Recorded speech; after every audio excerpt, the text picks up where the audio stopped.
Hello, today I'm in Citroen C5. In this video I'll show you how to manage steering wheel. Let's start with the left side of the steering wheel, thanks to which we can go to menu on the speedometer display using this button, and we can manage speedometer settings. With this button we can go back. Next we've got this button, thanks to which we can turn off the speedometer. We can use horn thanks to this and this button.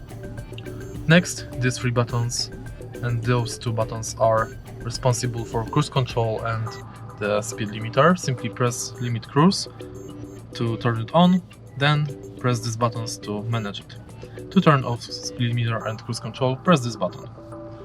Next we've got the panel on the right side.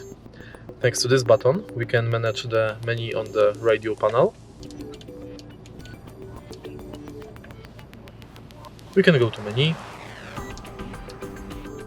enter audio functions, digital configuration and Bluetooth telephone audio.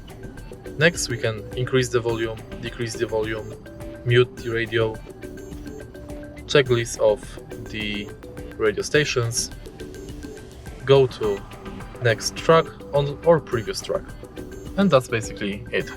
If you find this video helpful, please leave like, comment and subscribe.